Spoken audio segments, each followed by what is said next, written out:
Hey everybody, this is Rydo and we are back with another recording of Hearthstone.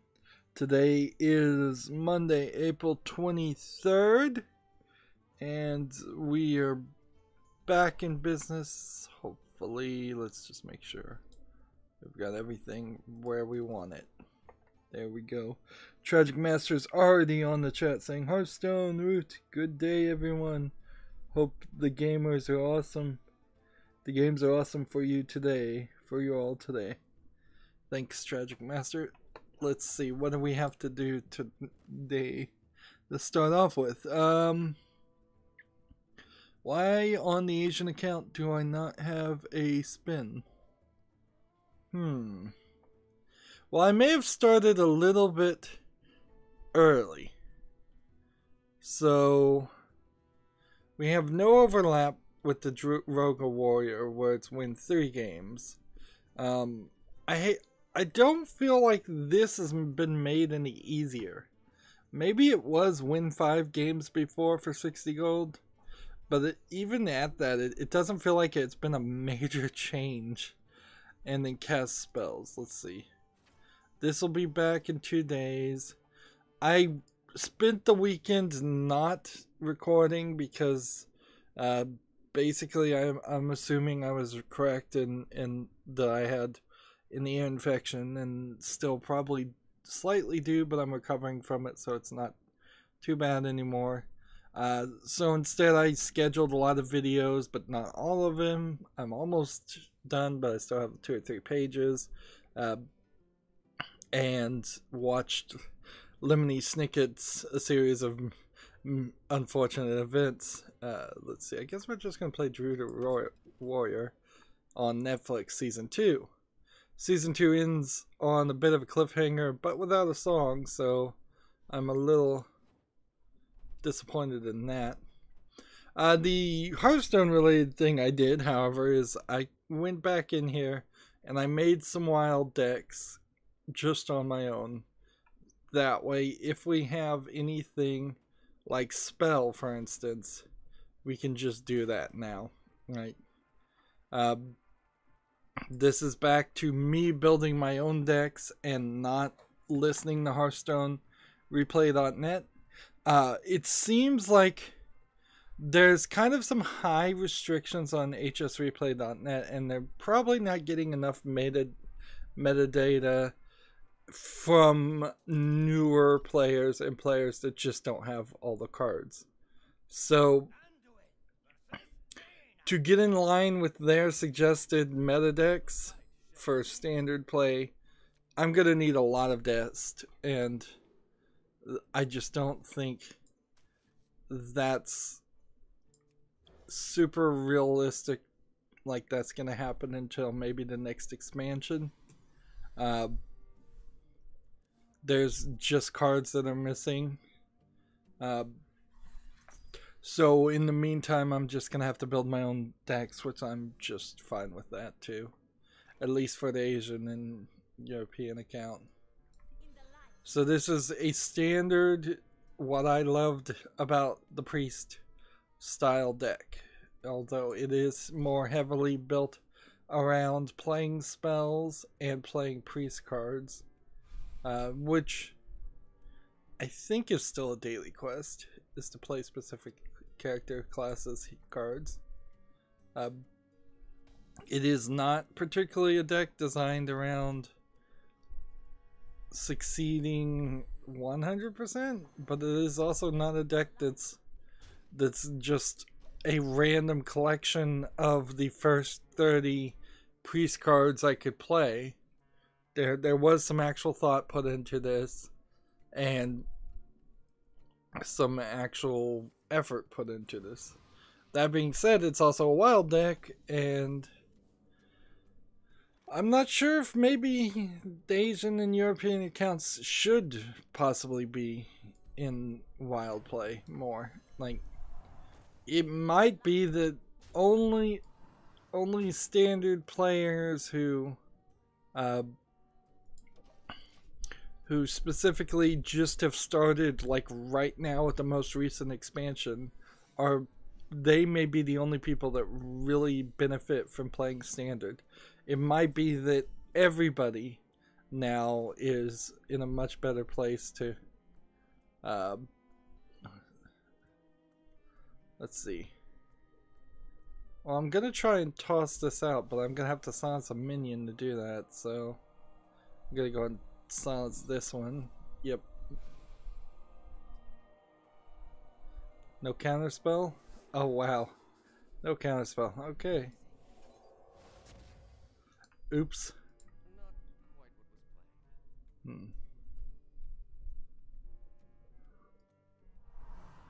Well, let's go ahead and attack with this. Let's see what that does. Attack here and attack here. And see, I just don't have anything to heal. This deck is too built around healing.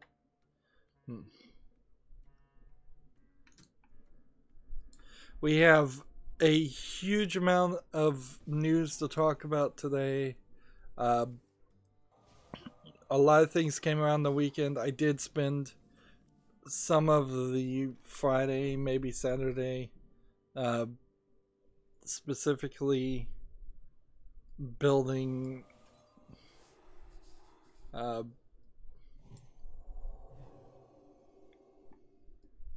like I was specifically building up and filtering out a lot of the what's on Steam garbage.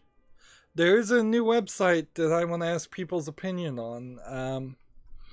So there's a lot of controversy with the hashtag change the channel awesome stuff. I think there's probably more controversy in it than most people would even recognize, because while it seems like Channel Awesome was a pretty terrible place to partner with or work for, whatever you want to describe it as, because the content producers, most of them were not ever really employees by any legal stance, although maybe they should have tried to make that argument in court,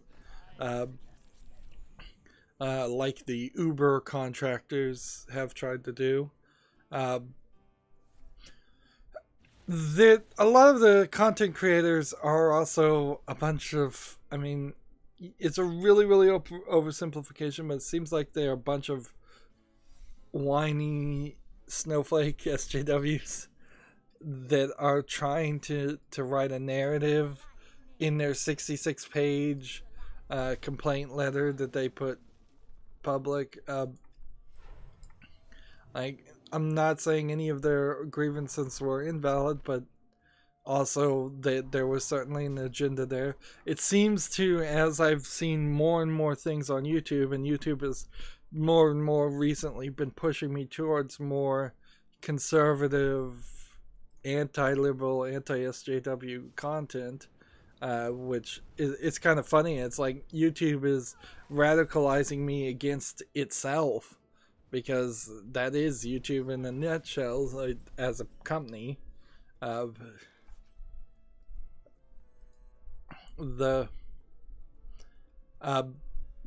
It seems like a lot of the content creators, particularly the content creators that weren't even making video game content, got super into the whole Gamergate thing and was super arguing back and forth between that, and they pushed for a lot of other people to get fired, and there was this whole Blistered Thumbs website that Channel Awesome tried to do, and then it fell apart. And so one of the creators that worked on Blistered Thumbs and went on to make this website, TechRaptor. And that's what I want to ask is, should I trust TechRaptor?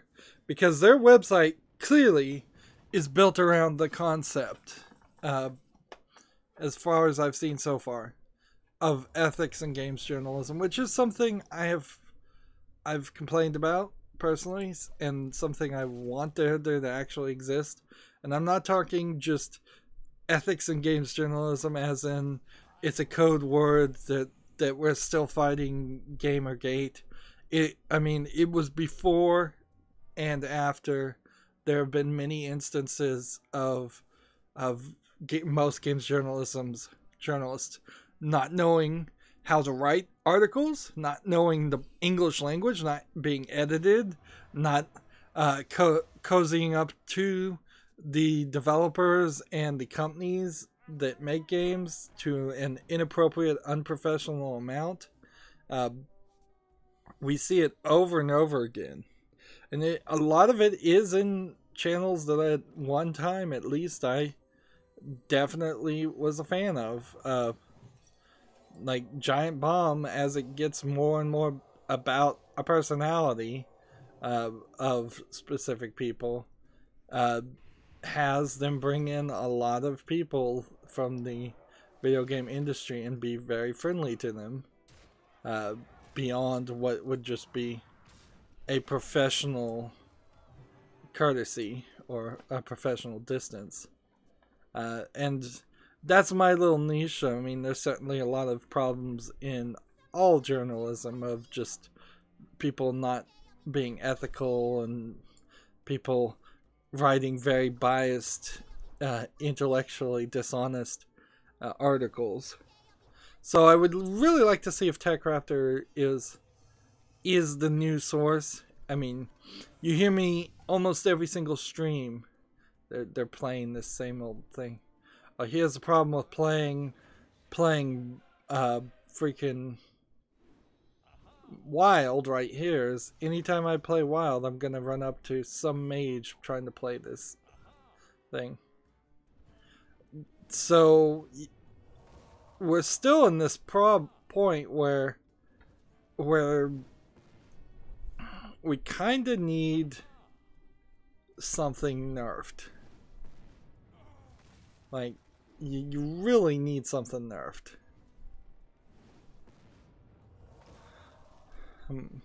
If this was just your spells cost one less, but no less than 0, or no less than 1, or if you change this one's even easier to change.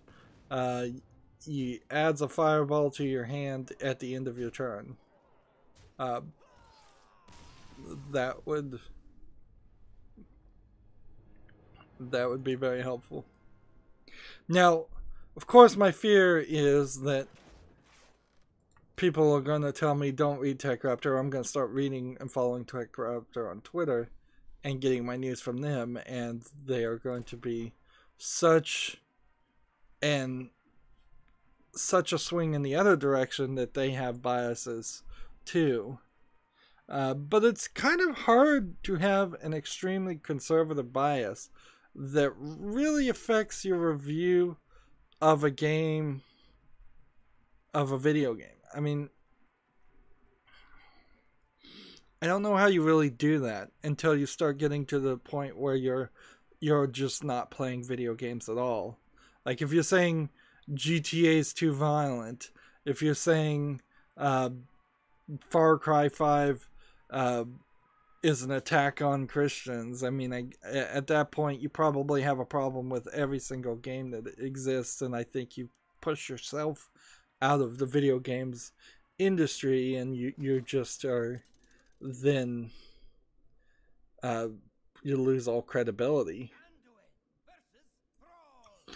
But yeah, I'm starting probably on the wrong topic. All I wanted to say is, if anybody has any experience with TechRaptor, if anybody else knows any good video game news sources, particularly I'd like to keep it on Twitter feeds, but if I have to go somewhere else, YouTube feeds are good too. I'm having little bits of problems with a lot of the people. Like the No on YouTube is problematic to watch because it's too slow and doesn't add enough details, whereas a lot of YouTube channels just say the same thing over and over again. Let's move on to our first bit of news. Your Gamer has The Binding of Isaac prequel, The Legend of Bumbo, gets its first gameplay trailer. So it's been quite a few years now since I played The Binding of Isaac. There's still, frankly, quite a bit of Isaac stuff that I could play. And like I don't even think I have Afterbirth DLC on my account right now. But it's also really hard to go back to that. Like I can't see a justification in my head to go back and spend more time on The Binding of Isaac. Everybody knows that it is probably the best roguelike game, top-down roguelike game that exists. And it's certainly probably the most supported after release game to have ever come out, with patch after patch after patch. Well, this prequel, The Legend of Bumbo, is you're playing as Bumbo, which is I think the shopkeeper, and it is more of a match 3 game. Like match 3, match 4 game that when you make matches gives you attacks. And what's really interesting in this trailer is how the flat 2D animation is now more like cardboard cutouts in a 3D environment. So like there's some really cool looking improvements in just animation technology that I'm seeing there. So I probably would like to play Legend of Bumbo. I probably won't play it anywhere as long as well the Binding of Isaac. Binding of Isaac, I suppose, would also have been a great game for me to come back and play multiple times over and over again when I was just taking breaks and not really recording. And I have done a little bit of that, but I've also been playing some puzzle games that I covered but were too boring to actually. Let's just do this and this and then this. I guess we could do that.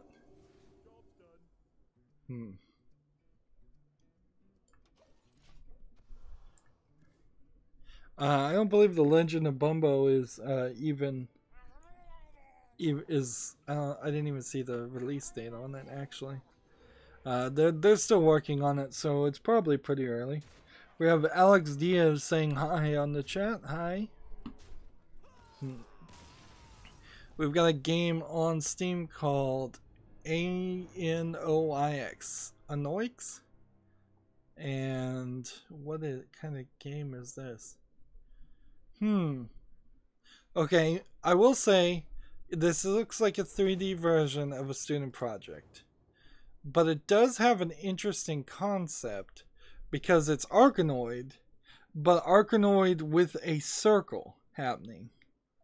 And so there's this outer ring in which the ball cannot hit, I assume. I'm not actually seeing anybody lose, so. And then you move the panel back and forth.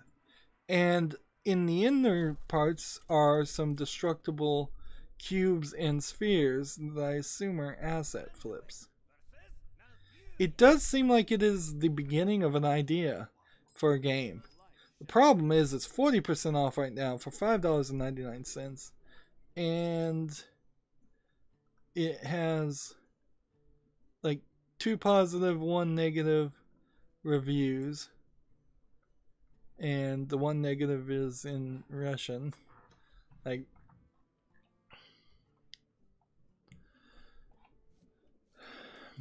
let's keep on playing.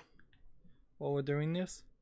We need to move through these games, so like I give out a lot of details that this developer has made like 3 other free-to-play games, and this is the first one that they have on Steam for sale, it looks like. But I mean, you can't. It's half an idea, certainly it needs more. Next game we have is a game called My Safe House. It says it's an indie action survival thriller. It looks like an asset flip. The problem with any of these games set in a house is that there are entire Unity houses out there, and Unity or Unreal houses as assets. And let's see,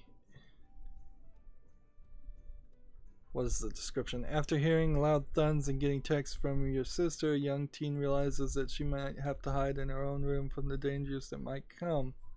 Like, that doesn't even... It has its own EULA, too. It's $1.99. And let's see. 3 negative, 3 positive. I'm not sure I'd particularly want to play a game where it's like a home invasion story. Like, I'd be okay with living through that experience as the beginning of a game. Something like the Ransom movies, where somebody gets kidnapped and you play as one character who's about to get kidnapped, and then you introduce the real main character of the game, and I mean that certainly would work as a concept, I guess. But the whole game being around hiding from something like that doesn't seem great. Let's see, the negative review here is pros. Cool game concept, decent graphics for the style of game. Liked how you would be forced to leave hiding in order to charge your phone. Cheap game, can't go wrong for $2. Cons, easy to beat, just hide the whole time and not get caught, which makes walking around pointless. You can see the killer when he does catch you. You can't see the killer when he does catch you. There are a few bugs when hiding. For example, I got stuck twice when trying to leave the hiding spot. It doesn't seem like the crouching was working.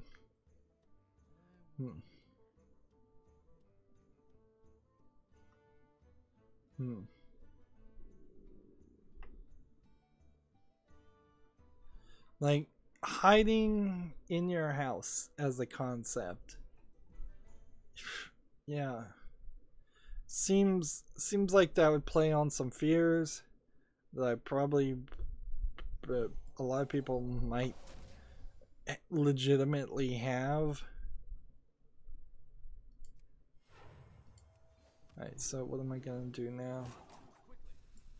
I guess I'll do this. Then I'll do this. And then this. And that.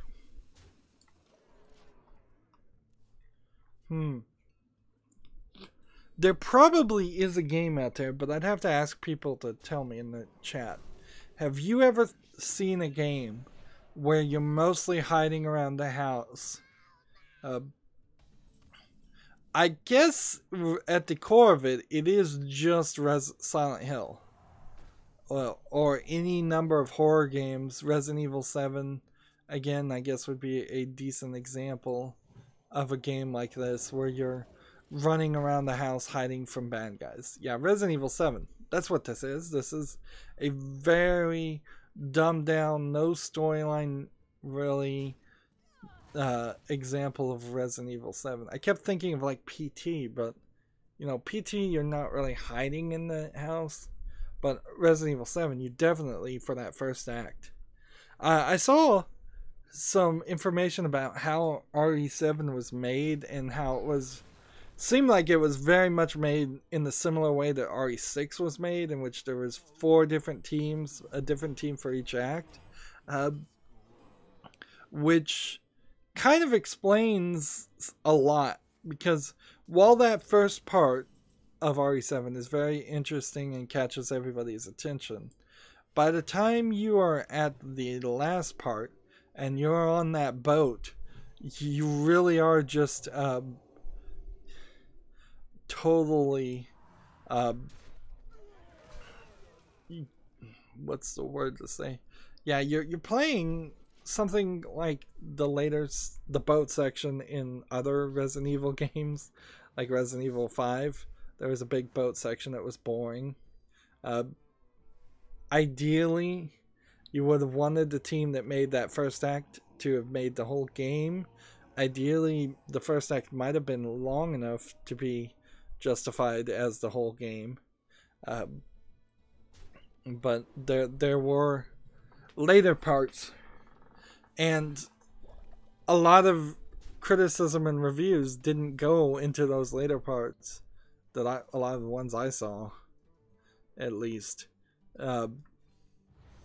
they just did not go into the later sections of the game. So you would get these glowing reviews of Resident Evil 7, which is a game that probably deserves it, but you wouldn't get the criticisms of, oh yeah, by the time you're at the end, you're doing some very weird things. And this review I was seeing of RE7, which was a very late review, it just came out like this weekend, does point out that the Resident Evil series is more of a action power fantasy stuck in a world that does horror game and horror movie homages than it is an actual horror game, like some of the Japanese games where you really have nothing, no weapon or very few weapons against enemies and just have to run away.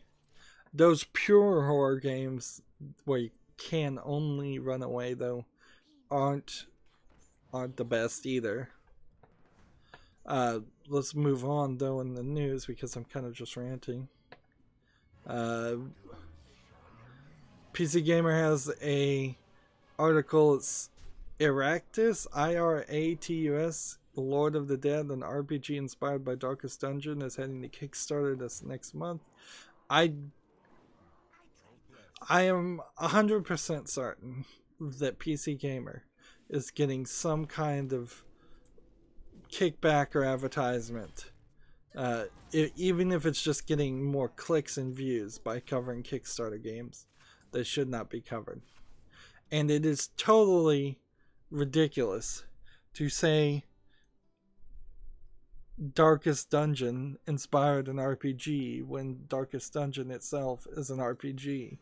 So this looks like, on the screenshot, exactly like Darkest Dungeon. It probably could just be a Darkest Dungeon mod. Like, I don't see, as someone who hasn't played Darkest Dungeon, I don't see any difference here. It's flat 2D animation, and still have a couple spells to play, but I actually don't need to probably do that. So let's now try to get some victories with the Rogue or Warrior. I guess I need to get my Tempo Rogue working first. So let's come over here first. It just seems like totally inappropriate to promote something that itself is basically admitting that it's going to be a ripoff of something we already have. So it's debatable whether or not it's a better move to it. Well, it's debatable whether it's the fault of this pick a replacement menu that these decks that I don't have all the cards for from hsreplay.net, like, are they getting made into much worse decks because of the pick a replacement, or are they just by default really bad decks because of the way things worked out, because I certainly did not have enough cards to try to play Tempo Rogue with what I just built. But let's do it. Like, I even got a few gameplays victories, so I'm slowly working to rank 22. If they would just stop knocking me down so much at the end of the month, because we're not really gonna make too much progress this month. We're also on Thursday, that's when the new solo part of the expansion happens. Therefore, we're gonna have a special stream on Thursday in which we're just doing that solo beast hunt mode, and that means even less play will probably happen at any time. I'm really just looking for victories, so we'll hold on to backstab, I guess. There's a game on Steam that came out the 21st called Pixel Beef Battle. Let's see, what is this? It's a single player or multiplayer game. It looks like, well, it really looks like Mario Brothers, the arcade game, with square animation elements of several different characters. The problem with making a clone of Mario Brothers and having some different levels, which is what you would want to do is if you were going to make a clone of Mario Brothers, but the problem with it is the arcade game Mario Brothers, not Super Mario Brothers, was not really a good game. And this is 20% off, for which lowers it down to $3.99, which is a ridiculously high amount of money for what this game looks like. I mean, I just can't justify it at all. It has 2 positive reviews, which don't matter. One of these days, I'm gonna need to figure out what the ratio is to of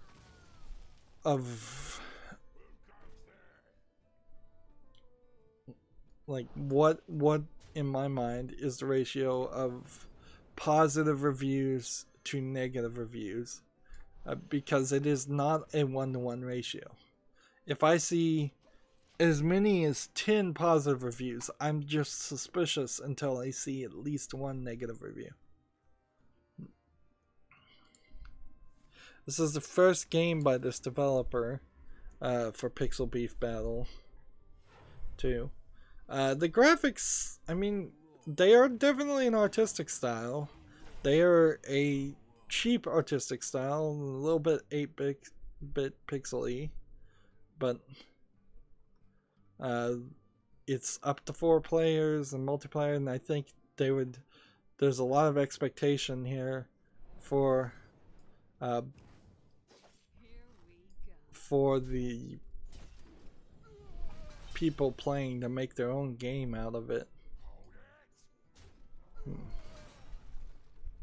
Let's see, let's do this, and then do this. Then in the turn. The main thing for a game like this that would stop me from being interested in playing it is the fact that it doesn't really have any story. Like, for my YouTube channel, it doesn't really make much sense to try and play a game that doesn't have story in it. I should have played this. Oops. I'm yawning a little bit. Started a little early. Oh, interesting new announcement I get to make. YouTube has introduced 15-minute increments on scheduled videos. So in late June, early July, I'll say. Once that series starts to happen, you're gonna see all of my content air instead of at 3 o'clock, 4 o'clock, 5 o'clock, and maybe 6 o'clock Central Time in the United States. It is now going to start airing at 2:45, 3:45, 4:45, and 5:45. If there is something airing actually at 5:45, I don't know. This is yet another change. I keep changing up my YouTube channel, which is the way to ruin YouTube channels, certainly. But I think it'll be a good thing. My channel always is kind of constantly changing anyways, because I play a game and I move on, with the exception of Hearthstone, where I just constantly continue to play Hearthstone until that fateful day when I decide to stop playing Hearthstone. Whenever that happens, if ever that happens. It'll be better because theoretically this is going to allow me as a small YouTube content creator to move out of the way of announcements and notifications of other YouTube content creators. It's theoretically going to allow more people who have subscribed to me to get notifications when my videos come out if they've clicked the bell. A lot of the algorithm still probably won't recommend videos to you if you haven't watched any of my videos in a long time. So I may have my 200 and around 250 subscribers, maybe 220 of them are all dead subscribers, and maybe they will never get another notification again on my channel. But maybe they will, and this seems like a better system. The only thing that this really messes up is if people had really tight schedules when they were watching YouTube, and like I don't know a great number of people who would watch YouTube at like 2 o'clock in the afternoon and then say, well, I've got to go now, and I only had 30 minutes or 45 minutes. I mean, that wouldn't have never really worked very well with my channel anyways, because my videos are random links and never consistently designed to be shorter than 30 minutes anyways. I don't want people to look at it as the episodes are starting later. They are definitely, every time slot is starting 15 minutes earlier. I'm hoping if more people decide to act like I am and move to different time slots to the 15-minute increments, that the majority of people will go to 15 minutes on the hour instead of 45 minutes on the hour. That way I will still have a decent number of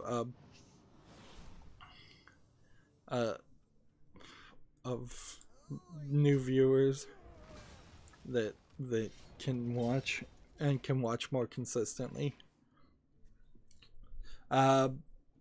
Generally speaking, if YouTube gives me a new feature, I want to try it out. I want to see if it will work. Do I honestly believe this will take my pre-recorded footage, which is getting 4 or 5 views, it seems, per episode?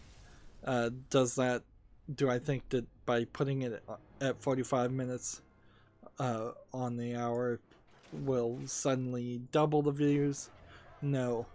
But I'm also doing an experiment right now where I've got this live stream happening with no tags. And so I'm starting to kind of wonder if maybe I've just over-tagged my videos and I should just have no tags at all.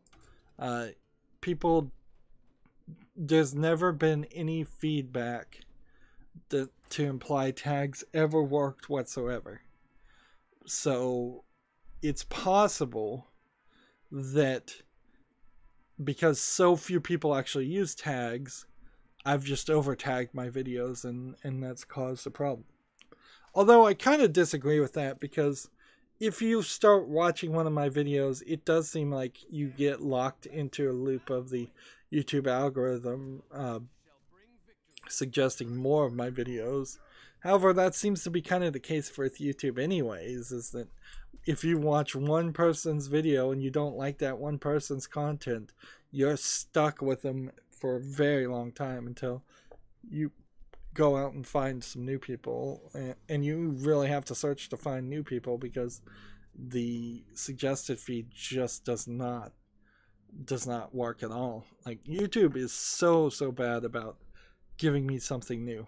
I wish there was just a random, like, just show me random things. I'll just skip through 20 episodes of people talking about things I have no interest in at all, instead of you suggesting the same 100 videos over and over again, which is usually what the suggested feed is for me. I thought about doing a special video of just going through my suggested feed and just like, here's what YouTube's suggesting to me. You tell me what YouTube's suggesting to you, because I bet it's completely different and very strange. In a very weird twist, and we're going to get into some more politics, I suppose, in this, Valve has acquired Campo Santo, the creators of Firewatch and the upcoming game In the Valley of the Gods. There's 12 employees at Campo Santo, so this is sort of an acqui-hire, but it is also getting the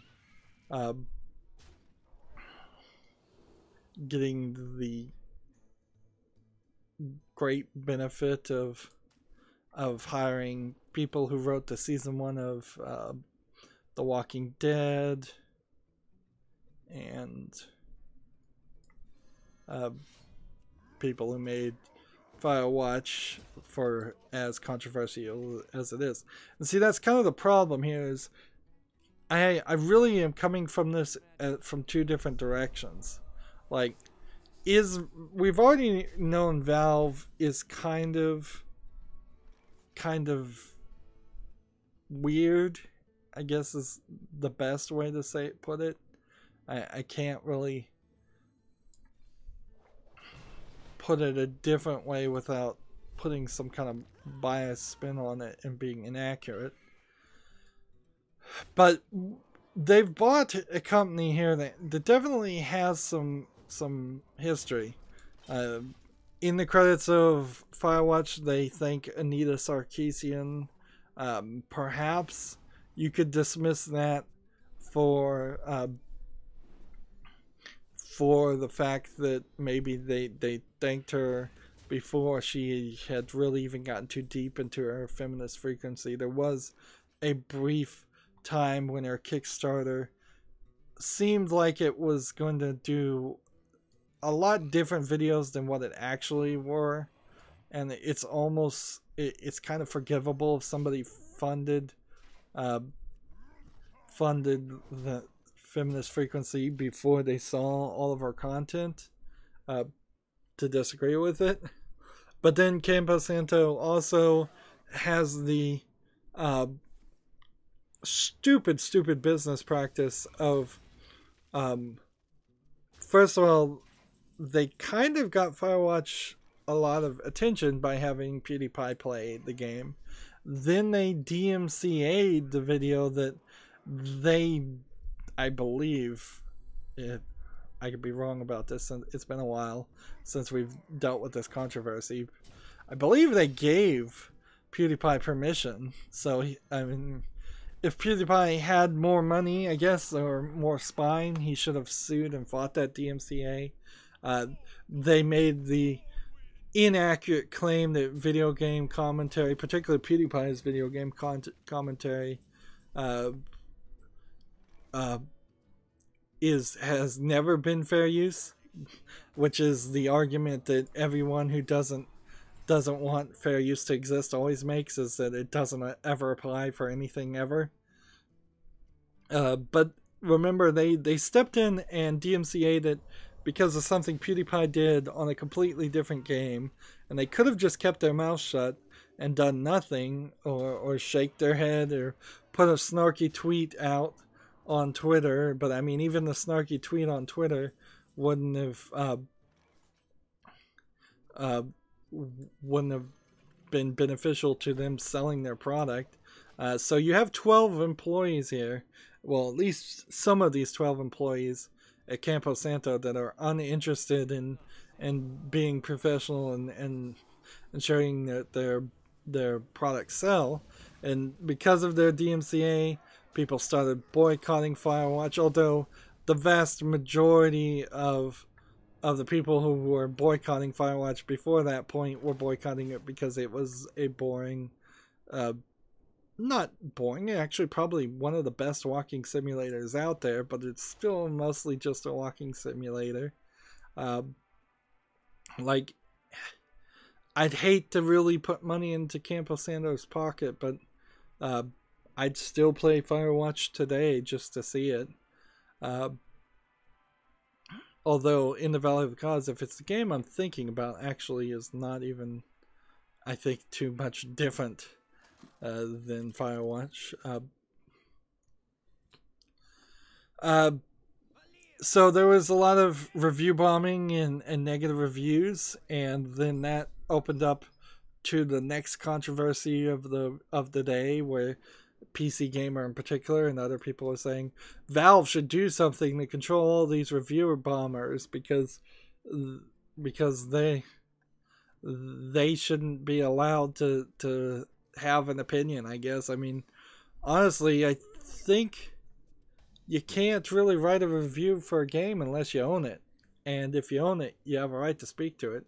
Arguably, I would say Valve should go the other direction and say you have a right to speak about a game regardless. I mean, certainly that is the case of a lot of people who criticize comic books in particular, is that, have you bought a comic book in the past decade? Are you subscribed to any kind of like monthly release of any comic book? Do you have a pull box anywhere? And I include myself in the group that does not. So if I make any criticisms about how Marvel or DC are doing it, I can only do it based on my experience when I was buying comic books for DC, because I was only buying DC comics during the New 52 era. I don't think I really have too much of a legitimate argument to complain about what issues are coming out this month, since I have no intention of buying any issues this month. So it's very possible that the boycott lowered the momentum and lowered the value of Campo Santo to the point where Valve got it for a song and a dance. Like, that could be the case. But this also could be an incident, and a first step in infiltration of Valve. And if Valve wasn't before being run by SJWs, which I don't believe it really was, it's got potentially as many as 12 now in its corporate structure. Although it may be very well the case that this is 100% just because Valve wanted to. Gabe Newell said Valve was back into making games again, and he didn't really trust anybody in the Valve structure, current employees, to actually make games again. So, which probably is a fair criticism. So he's may have just bought Campo Santo so that In the Valley of the Gods looks like one of the games that is being developed by Valve, and that would be very consistent with Valve's long-term strategies, where like Portal was a group of students projects, a students project and students that were hired into Valve. So it's very common, I suppose, in Valve's method to hire employees, bring them into, frankly, the awful working structure that is working at Valve, and then accommodate them into the normal mentality of a Valve employee, which is you really don't have to ever get anything accomplished because nobody ever holds you accountable. So maybe he just maybe Gabe Newell gave a golden ticket to these 12 Campo Santo employees. Or maybe Campo Santo is going to stay its own separate office and they're going to actually continue to make games. There have been a few little indicators that maybe Valve with their new office is changing things. But like one great example I saw tweeted is how they're talking about it's just the corporate structure of Valve for people to get up and leave in the middle of meetings, not like excuse themselves because they have another meeting, not apologize because they have to go to the bathroom or something. Just the basic, it is assumed that if you feel like you can't have nothing to add to the conversation, you just leave. As soon as you lose interest, you just leave. And they're like, oh yeah, you get used to it. And I'm like, that's rude, first of all. That's not what meetings usually are anyways. Like, meetings are some manager somewhere telling you something because he either wants you to actually know it or because he's justifying his job. In my experience, most meetings are managers justifying their jobs and wasting everybody's time with PowerPoint presentations and things like that. However, I've not worked in too many hyper creative environments either, so perhaps a group thought process as far as what games are we going to create, what are the levels going to look like, what are the characters going to look like, meetings like that could actually be useful. But regardless of what kind of meeting it is, it's always rude and often, I would guess, a fireable offense to get up and leave. It's just not a professional thing to do. Like, I would have loved to have been able to get up and leave in most of the meetings I've been in my life. Doesn't mean I can and keep my job. So, to wrap this up, we're going to have to wait and see, but I'm very much of two minds. Did Valve buy Campo Santo because it was cheap and because they've got getting a game out of it and Valve is back to making video games? Or did Valve hire Campo Santo's employees because they're going to bring in more SJW values that's going to change Valve directly? Like, if this leads to drastically shifting curation of the Valve store, as somebody who has asked for curation of the Valve store, I would be very afraid still. Because I certainly don't want the people who say fair use doesn't exist and who thanked Anita Sarkeesian at the end of Firewatch. I don't want them in charge of deciding what gets on Valve or not, on Steam or not. I already think Steam is a little too prudish and they don't really want to be selling any of the Japanese sex games. Frankly, they may still be a little bit undesirable with visual novels. Like, I want some quality curation, certainly. Getting rid of the fake games, that's fine. But I don't want it to turn into a agenda-based store. A liberal agenda-based store. And I'm afraid that that kind of groupthink and that kind of mentality could bleed in. It could also certainly be that they just hired they bought out Campo Santo for the writers because they lost some writers who left because they were tired that they probably have written entire games, entire sequels, entire trilogies at this point, the old Valve writers, and so it could be that this is all 100% Valve keeping up appearances that they are going to continue to make games, even if they really have no intention to. I guess we'll have to wait and see. But had Valve acquired any other company, this just wouldn't have been an issue. If Valve had acquired THQ Nordic, for instance, that would have been a great acquire. If they acquired CD Projekt Red, if they acquired, I mean, you can kind of look at it as, frankly, any other, like, any other company in any other place in the world could easily have been up for grabs.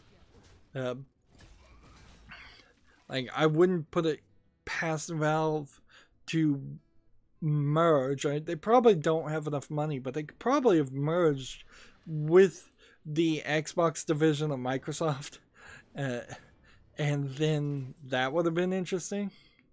But not highly likely.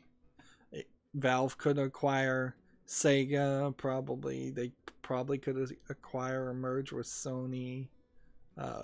Nintendo, that would be an interesting merger too. It would certainly fill in the gaps where Valve has no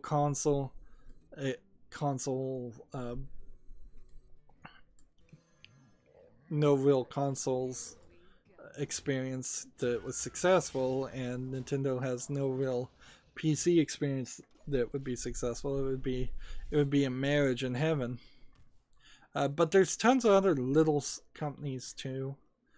Like Campo Santo was the worst choice for the fear of it. Like I cannot think of a worst company for Valve to have acquired. As far as the SJW stuff. You could have gotten some of the indie people. If you'd gotten the creator of Butterfly Soup, if you'd gotten the creator of Dream Daddy,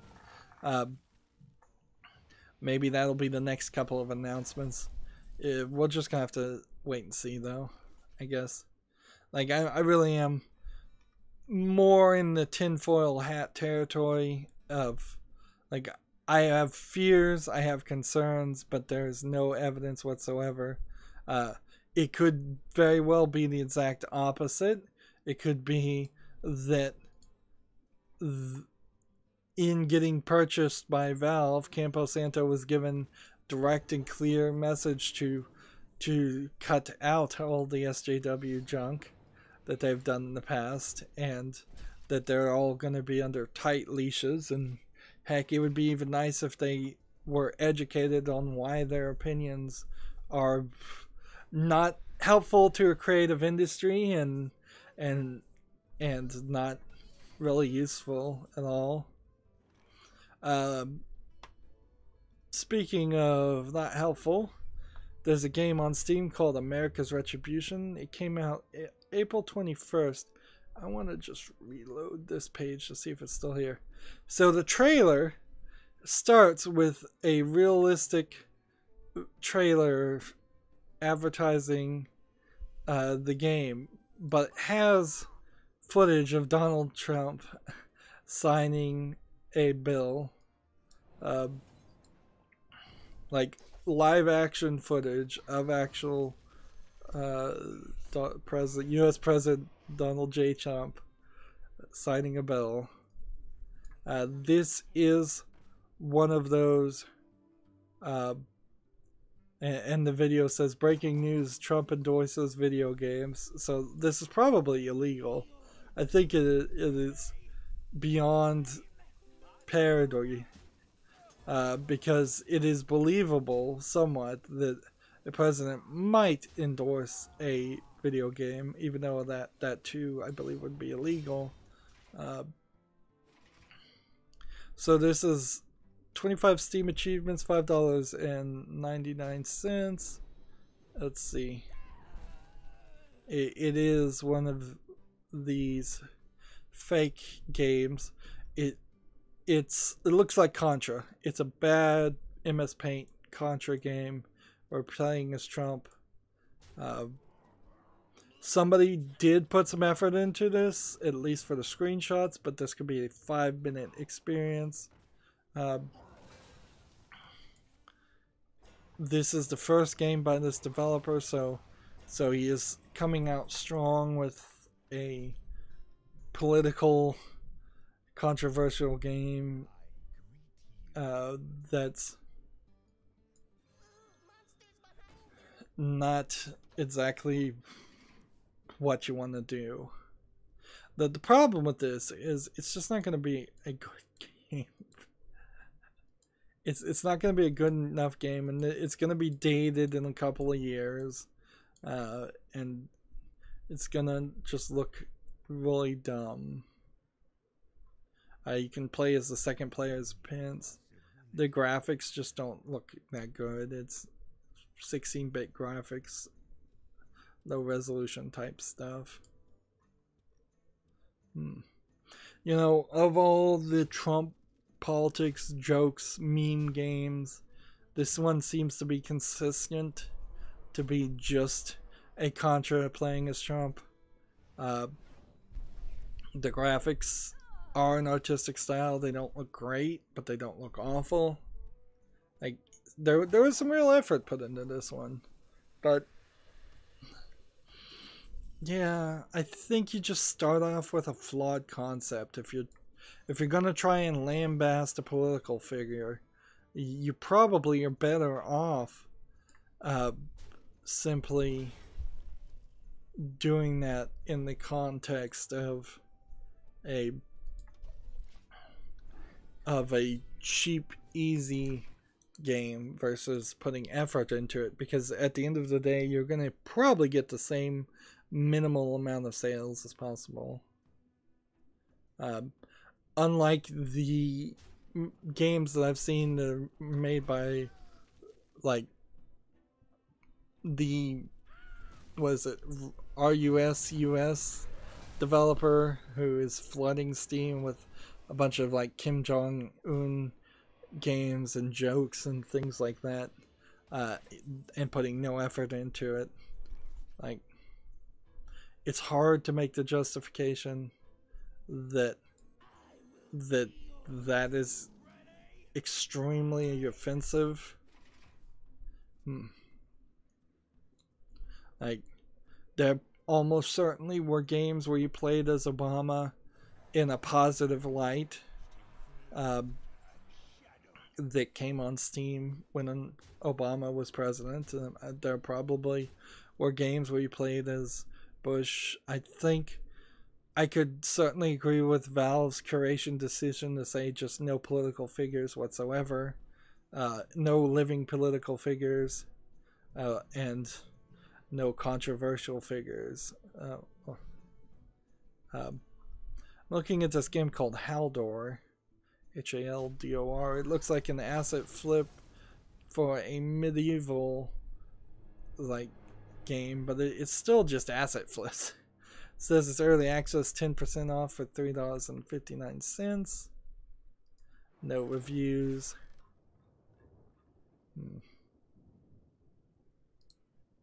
And that, I think, is going to be that. With any luck, I've probably hit all the politics for a while. And I kind of want to, in the break, exit out of this and come back. just to see if I can recycle and refresh this daily quest. I guess technically I only need 2 daily quests done, so still gonna try and get Rogue and Warrior victories. We've got a ton of news still. That's gonna be it for this recording. As always, I ask you to like, share, subscribe, comment, and watch every second of my videos. If you want a friend or follow me on any social media sites, there's a whole bunch of links down below. When you subscribe, please click the notification bell. And if you want to support me even further, gift me a game on Steam. If you friend me on Steam and then you start looking at games and it says one of your friends wants this game at the bottom when it says like purchase a game, that's really helpful. So just friending me on Steam and then waiting till like a Steam sale. There are some indicators. They're not super helpful. It still would probably be easier to look at your friend's wish list and sort by price if you're literally just trying to give a gift to somebody and you don't care about what the game is. But I also would encourage people to try and give me games they actually want me to cover. That way we both have more of an investment in it. Anyways, that's it for this recording. Stay tuned if you're watching live. Thank you for watching. Have a good evening.